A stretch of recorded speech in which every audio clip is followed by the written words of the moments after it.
Certainly, life as a lawyer is a bit more complex today than it was a century ago. The ever-increasing pressures of the legal marketplace, the need to bill hours, to market to clients, and to attend to the bottom line have made fulfilling the responsibilities of community service quite difficult. But public service marks the difference between a business and a profession. While a business can afford to focus solely on profits, a profession cannot. It must devote itself to first the community it is responsible to serve. I can imagine no greater duty than fulfilling this obligation, and I can imagine no greater pleasure.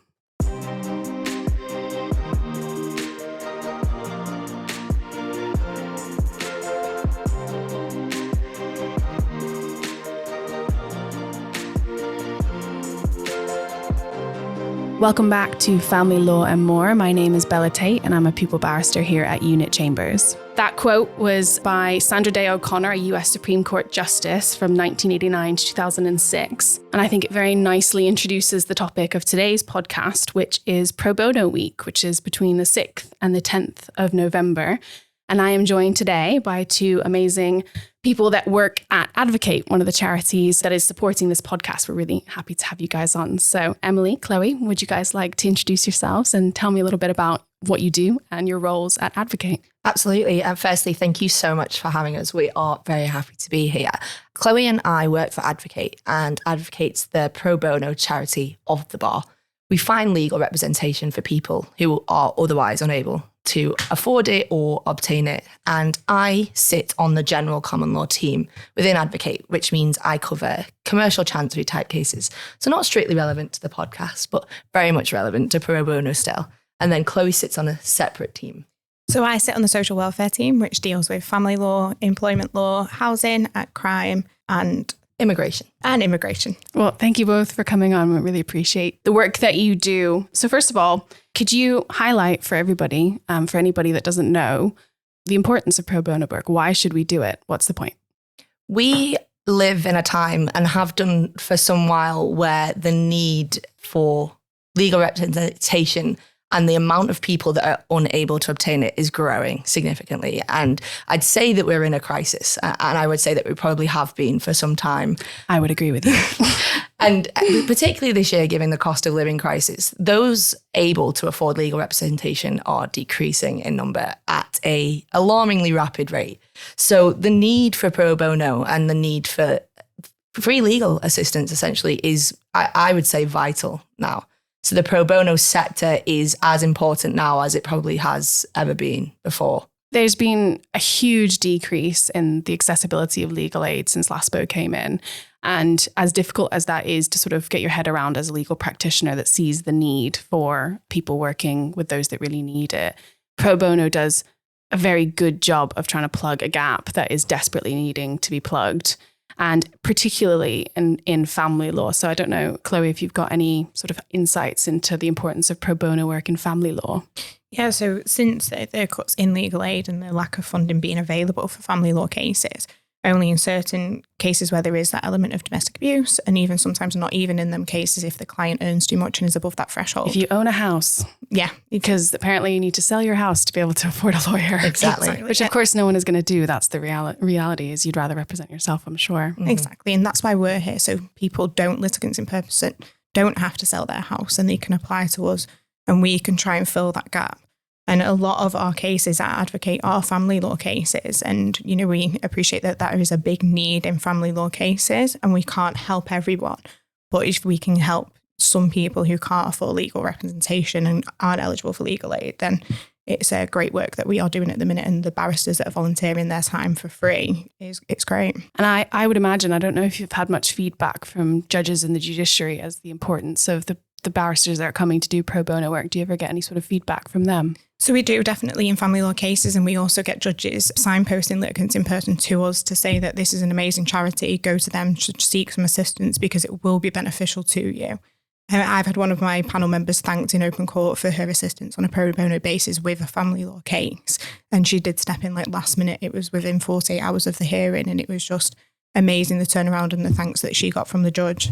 I think the benefits of litigants in person being represented is widespread. It doesn't just benefit the individual, it benefits the opposition, who's also represented. It benefits that counsel because it makes their life a lot easier. It benefits the judge, benefits society wider than just the individual themselves. So I think that's something that's reinforced by the comments we get by judges quite often. I mean, I agree. So you can get legal aid in those sort of domestic abuse cases if you are the alleged victim, but the alleged perpetrator cannot. And that makes it really difficult for, I've worked on many cases where the opposite side is an alleged perpetrator of domestic abuse, and it would make it so much easier if they had a lawyer too. And also you just are categorically not on an even footing if one side has a lawyer and the other side does not, and you're dealing with really complex things like schedules of allegations and PD 12J and all these things that litigants in person, there's no reason or need for them to know about, and yet they step into the court arena and all of a sudden they have to be legal experts on the necessity of a fact-finding hearing and tests like that. It really makes it so much easier when there's two lawyers in the room and a judge. Things move faster, things move swifter, and I do think judges are really grateful for barristers stepping forward pro bono to assist where they can. So can you tell me, Emily, what sort of cases Advocate has and takes on? So we accept applications for assistance from litigants in person in pretty much every area of law at every level. So as we kind of alluded to with our introductions earlier, we cover employment, crime, family, immigration, housing, commercial, chancery, public, education, literally everything Every area. In terms of areas of law. And court-wise and level-wise also across all courts and tribunals.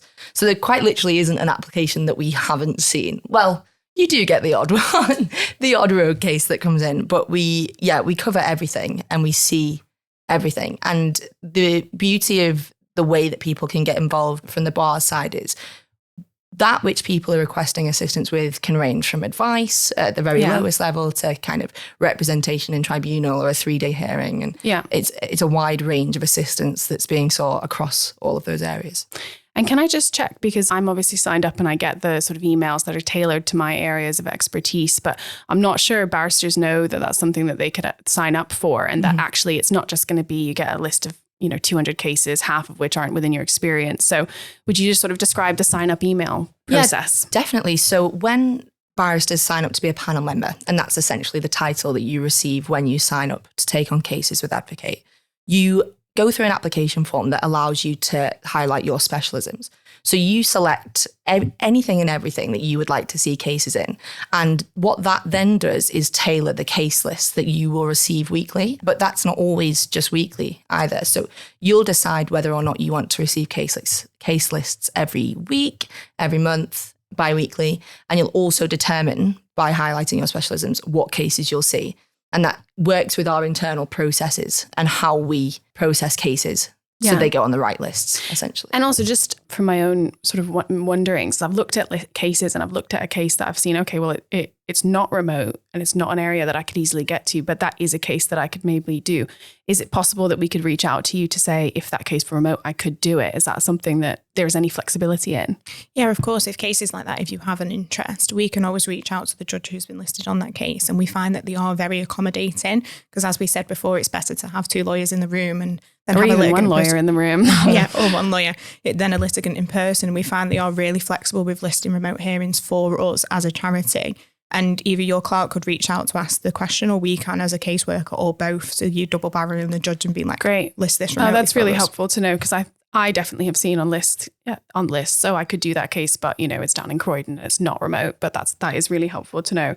And actually during my pupillage, I did take on a case that I saw from one of the case lists down in London that was remote. So I was able to take it on, and it was for a respondent father in a private family law case. The mother was represented. And honestly, it was remarkable. It was for a dispute resolution appointment where I think that previously, before I came on, there was very little hope that it was actually going to settle at that, because the father was asking for what seemed to be unreasonable things. But actually, when I spoke to him, I sort of got the feeling that he felt like people had been coming at him from every angle, the other side, the judge, and he didn't feel like he had a shield. He felt like he sort of had to double down on his position because he was worried that what he wanted wasn't being listened to, wasn't being heard. And of course, we know as lawyers that's not necessarily true, but he in person, legally untrained, didn't know that. And when I had a conversation with him, and I had 2 conferences with him, one a couple of days before the hearing and then on the day of the hearing, he was really reasonable when he felt like there was someone on his side. And we did settle it, and it was concluded, and the judge was really pleased. And I think another element of pro bono work, well, of being a barrister, of being a lawyer, is a lot of what we do is sort of life coaching. And without someone reflecting back at you, your position, and asking you, well, how does that going to work? You know, what are the practicalities of what you're asking for? They often can't see that themselves. So there's more, I think, to pro bono work than just being the lawyer, but it's also sort of being their shield, being their mirror, all those sort of things. And I really enjoyed doing that case, and he was lovely. He, sent a really nice email afterwards to Advocate, and was really pleased that he finally felt like he had someone that was sort of standing up for him. And it took, one hearing one morning out of my time to be able to do that. And I think that it's so worthwhile, not just for me in learning and my own growth, but also for him and for what he was able to get at the end of that case. I think that speaks true to the experience of probably all of our applicants. You have individuals in the system as it is today, passed from advice centre to helpline to people that just pass these individuals from pillar to post. And there's no one really sitting these individuals down and explaining their case, explaining how they could move forward, and being that mirror, as you said. So the value of the service that barristers can provide through us is so much more than legal. It's really just being that voice of reason and support, just as you've just highlighted with your experience. And I think sometimes too, people might say, well, isn't the other side doing that? And it's like, it's so different when it's someone is in your team and on your side, reflecting those things back at you, than when it's the other side of the judge and you've got your heckles up and you're emotional. Because especially in family law, we are dealing with people's children. We are dealing with people's, how they live and who they speak to. That's really emotional and really highly charged. So having that shield of a lawyer makes a huge difference to what you feel like you're able to compromise on. And it's always a compromise. Every time we walk into family courts, it's always a compromise. So yeah, I think that's a really important element of the pro bono work as well. Okay, so we've sort of spoken about how the email systems work and getting the notifications of the cases, but could you sort of walk us through a barrister's journey from sort of taking on the work and then how that would move through with you guys?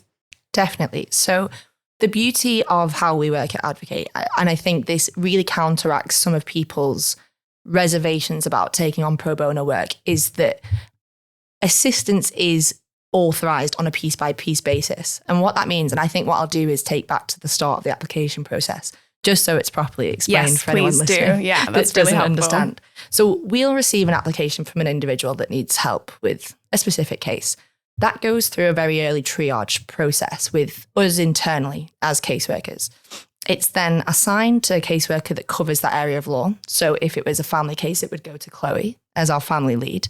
That's then given a second triage. And what the caseworker responsible for the case does is requests all the documents necessary for a volunteer barrister to make a decision on the eligibility of the case. So once we have those documents, the case will then go to a senior volunteer barrister, and that's a barrister of 7+ years call. And that barrister will look at the papers and decide whether that's something that we can look to find assistance for. And I think that's a really important thing to enforce. Firstly, is an opportunity for any senior barristers that is looking to get involved with pro bono, but doesn't necessarily want to take on cases themselves. There's that opportunity. But also an important thing for barristers that are taking on cases themselves, that it's gone through 3 levels of vetting, and they've had a senior volunteer barrister look at that case and say, this is something that deserves assistance, both on financial merit and merit in terms of legality, yes, but not, it doesn't have to have reasonable prospects to be put through as something that we can assist with. Because what we've found quite often is that negative advice is as welcomed as positive representation. Definitely. Because of this being passed from pillar to post and no one's saying, you have no case and this is why. Often our reviewers will look at a piece of work, an application, and say, we will authorise this, but it's going to be for negative advice. Yeah. So when a barrister takes on work, they can have this assurance and be reassured that it's been vetted. They will then be put in touch with the individual directly. So it works almost as a direct access process. But when the reviewer authorises assistance, it's with one specific piece of work.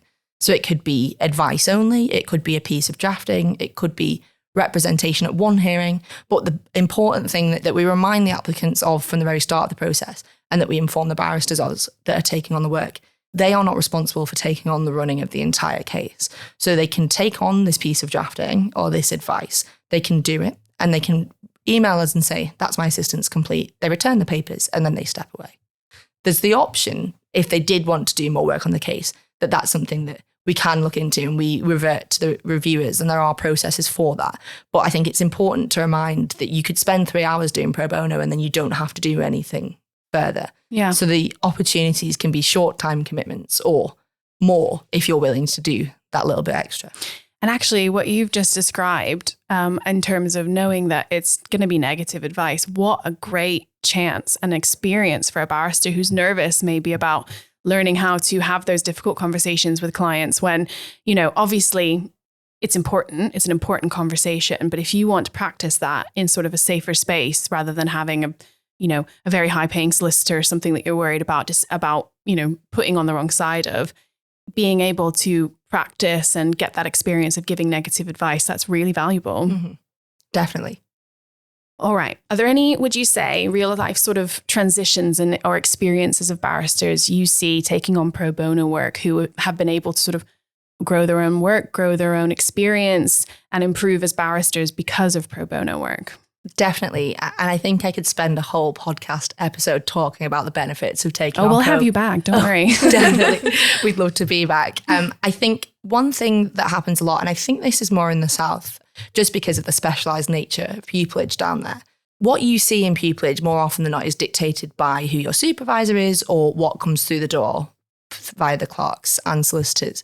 So you may go into pupillage with an idea of where you want to grow your specialism, but that not exactly go to plan based on those kind of outside factors. The beauty of being able to take on work through Advocate is you can take on a case in that area that you kind of wanted to grow your specialism in, or that you maybe even had just a small interest in, but haven't had the opportunity to see. And I've seen quite a few times very young barristers have done that. And then as a result of being able to dip their toe, like you say, though, without that responsibility of the high paying solicitors and the whole case to be thinking about, do that small little bit of advice in a different area of law. They've then taken on those pieces of work and grown their specialism in a direction that they probably wouldn't have done had they not taken on that piece of work. So it's really broadening horizons of young barristers and giving them opportunities that they might not have had if they'd have stayed on the path and not taken on the case with us. Yeah, I mean, definitely. I can see where when you have a very tailored pupillage, the opportunity to try new things. But I mean, my pupillage was family law. And even within family law, there are numbers of areas within it that don't necessarily relate. What I'm mostly speaking about there is children versus financial remedies or divorce. And people might say, oh, I wish I'd done that in pupillage, or I wish I'd seen more of that. I don't feel very comfortable taking on a big brief, the full case. But dipping your toe is a great opportunity to widen your experience. And I think that's a really good example of how it can help us as barristers grow, not just that we're sort of, the public good pro bono. It's also for helping us. Okay, we're going to take a short break now and we'll be back with Chloe and Emily afterwards to continue talking about Advocate and very important pro bono work. Coming up next time on Family Law and More, Isabel, Lisa and Bella will be discussing everything that you need to know about being a family law barrister at the self-employed bar. Okay, welcome back to Family Law and More. So Chloe, I'm wondering now, we've spoken a little bit about how pro bono work can assist an individual barrister in growing their own sort of profession and their experience, but I wonder if we could delve into the impact of some of the work for vulnerable individuals and families, which is really pertinent to family law, which is, Unit Chambers' whole thing. Yeah, so as Emily rightly said before, with the cost of living crisis, we are finding that more and more of our applicants do fall under the vulnerable individual category because they're struggling with their family law case, the emotive aspects of that case, and then they're also struggling to fund legal representation and generally just live in today's society.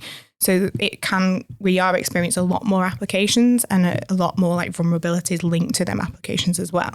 And certainly with people experiencing mental health issues following like COVID and also the cost of living, we're experiencing a lot of like them vulnerabilities tied in with applications. So the importance of like the pro bono work that we do is we're allowing somebody pro bono barrister the opportunity to help that vulnerable person in court and be that voice for them so that they're not struggling through the process on their own. For the example that you gave with your case, Bella, like he felt like everybody was coming at him. Mm-hmm. So if you are feeling, really vulnerable, really emotive state with the cases that you are dealing with, and you just feel like you're going it alone until you get that, somebody coming forward to you and saying, I am going to assist you with this case. Mm-hmm. And I've got a lovely quote from one of my clients, actually. Oh, yes, please. I love quotes. It has been shared on our social media platform. So he said, I've had a day of it today where it's been one misfortune after another. Just when I was about to burst with pressure, along came your glorious and most welcome email. It simply isn't possible to put into words our thanks to you and to Advocate.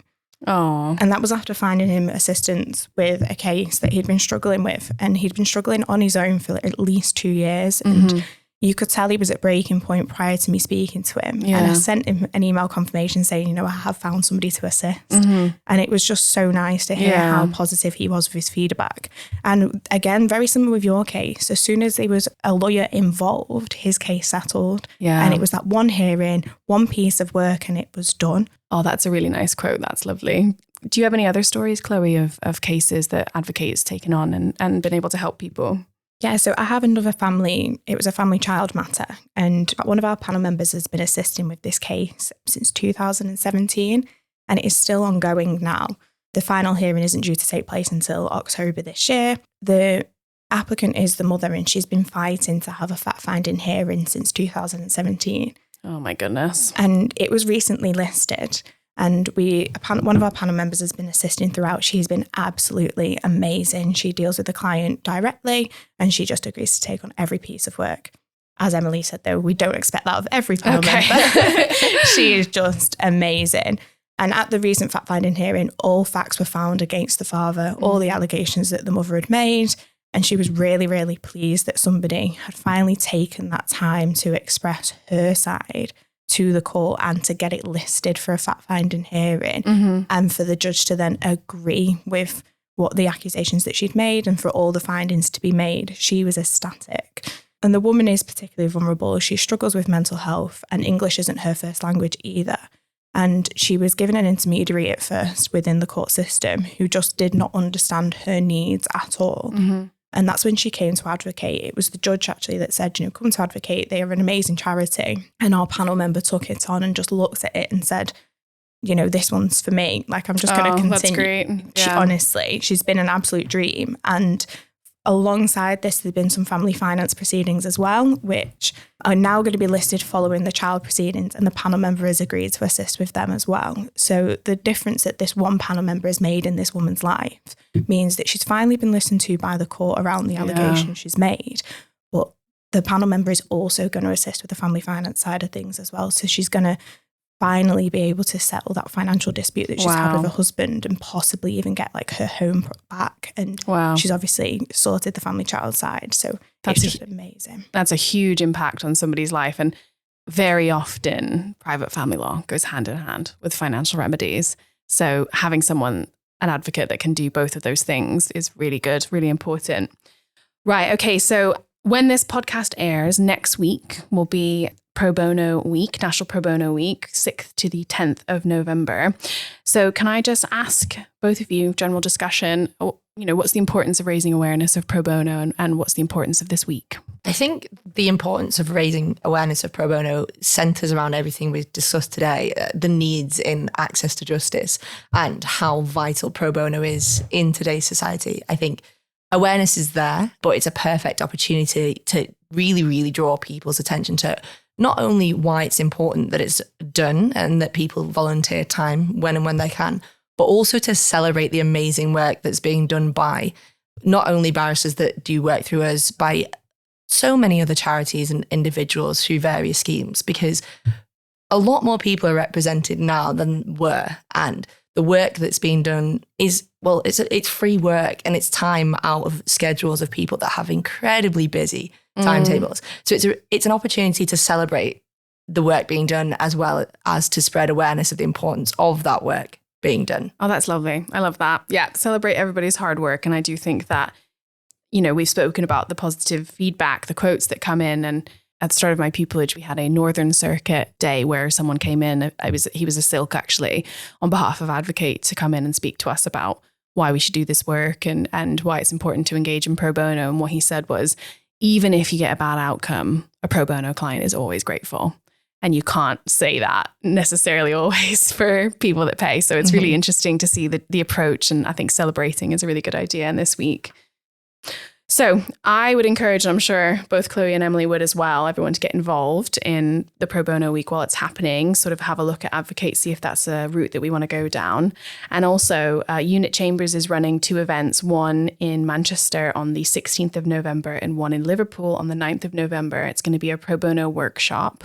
And we are inviting anyone and everyone to come along. Look out on our social media platform for signups. But it's going to be a great opportunity for students, solicitors, barristers, judges, anyone that wants to come along and engage in pro bono work. I think Advocate is sponsoring at least the Manchester one. So we're really excited to have you guys come back and do that. One thing that is important to add from Chloe and I, especially whilst we're here in Unit today, is our charity, anyone that knows anything about it, is historically being quite London-centric.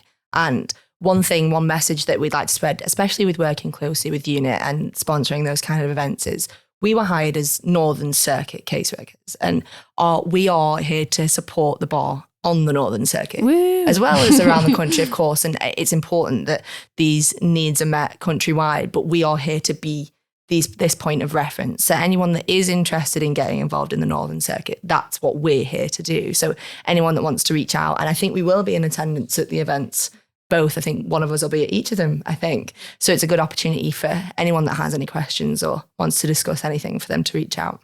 That's great.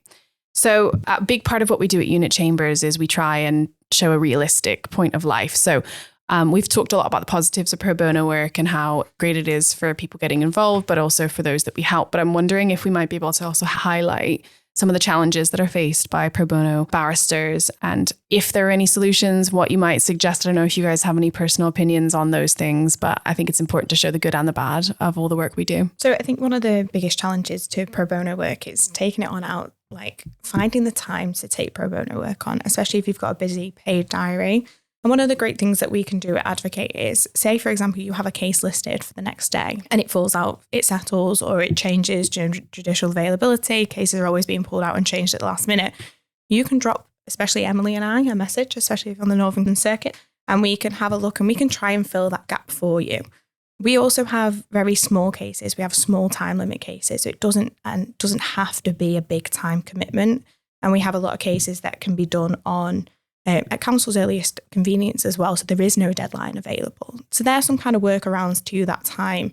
You don't necessarily have to sign up to the whole case, as we've said before. So that's another workaround for it being as time consuming. You can take on a piece of advice, but you don't necessarily have to sign up to do the whole case, the drafting representation. You can take a small chunk and then give it us back, and we can try and find somebody else to continue with the rest of the case. And I feel like time is one of the biggest commitments, but it is, it's rewarding for people to take on like the pro bono work. Definitely. And we were speaking a little bit before we got on air, as it were. And I know that you said you guys have some sort of student helpers that can assist with bundling and that sort of thing. So any barrister that's put off by the concept of the paperwork side of things, the admin side of things, do you guys have support beyond that? So, or what is that support that you guys have for the barristers? There are many opportunities for support. Firstly, there's mentoring schemes where we pair junior barristers with more senior barristers just to be a point of guidance for taking on the case. There's the reviewing barrister that's always open for questions. There's a scheme called Pro Bono Connect, where in eligible cases, we can make reference to that scheme and they'll look for solicitor pro bono assistance to support a case, which is invaluable, as I'm sure you can imagine. Yes. In those financial cases, yes, most definitely. And then the primary support is us as caseworkers. And I think barristers are often put on about taking on pro bono cases because of that direct correspondence and interaction with individuals that can be hostile. And I think it's not unfair to say that, because these people have been through turmoil. Yeah. But us as caseworkers are there to be that primary support. We're there to help with communication support, if that's what requested, to do what we can to help make the experience as easy as possible for the barrister. That's great. That's really good. That's good to know that it's there. I mean, I didn't even really know that was there. So me taking on further pro bono work, I'm going to call you guys. Okay. So just finally, I know we've spoken a bit about the email chains and things that we can do on, but if we've got a barrister listening to this that says, right, that's it, I want to get involved, how do they do that? You sign up on our website. It's very, very easy. There's an application form. You'll fill that in, and you can also get in contact with us too directly. That's great. Well, thank you so much for coming, and thank you so much for sharing your thoughts on pro bono work and the work that Advocate does. I think it's really important for it to be explained. I've learned a lot, so I hope our listeners have as well. And before we close, I've sort of prepped you guys a little bit, but we've got a game that we like to play to keep things light at the end of our podcast. So for any new listeners as well, we have a dice, a homemade dice that has 6 games on it. And we ask our guests to roll that dice, and then we will see what game we will play. So Chloe, you want to roll it? Quickfire question round. Okay, so luckily I'm ready and have prepared some quickfire questions. So I'm going to, because there's 2 of you, I'll start with Chloe, and then I'll move to Emily, and we'll bounce back and forth with quickfire questions. So I ask the question and you have to answer it as fast as possible. Okay, you ready? All right, Chloe.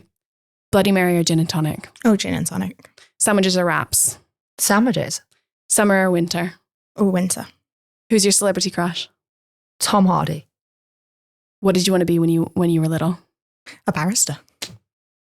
Where would you live if you couldn't live in the UK? Oh, somewhere tropical. If you were in Harry Potter, which character would you be? Oh, Hermione, hands down. If you could only use one utensil for the rest of your life, what would it be? A fork. You're crazy. If you were left on a desert island, which tool would you bring with you? Oh, pocket knife. Best flavor of crisps? Prawn cocktail all day. Hands down. Sweet or salty popcorn? Oh, sweet. Both. Digestives or hobnobs? Hobnobs. One thing you couldn't live without? My family. What superpower would you have? Invisibility. Ooh. I was going to say that. Bubble bath or hot tub? Hot tub. Worst thing someone could say to you in a theatre? I have no idea how to answer that question. And last one, what's the best thing about doing pro bono work? Helping all the amazing people out there that need the support and assistance of the amazing barristers that offer to do pro bono work. Amazing. Great. Well, thank you so much for coming on, guys. So much. And I'm going to, as I started this podcast with a quote, I'm going to finish a quote. This is James Baldwin, who is an author and essayist, and he wrote on social injustice. So, justice is not a common concept. On the contrary, it's rare. People are not born knowing what it is. It takes enormous and, above all, individual effort to arrive at the respect for other people that this word implies. Thanks very much, Chloe and Emily. Thank you. Join us next time for when we start our series on pupillage. So next time it will be pupillage prep, everything you need to know about being a family law barrister at the self-employed bar. Subscribe to Unit Chambers on all of our social media platforms. Subscribe to this podcast on your favorite podcast platform and leave us a review. Thanks.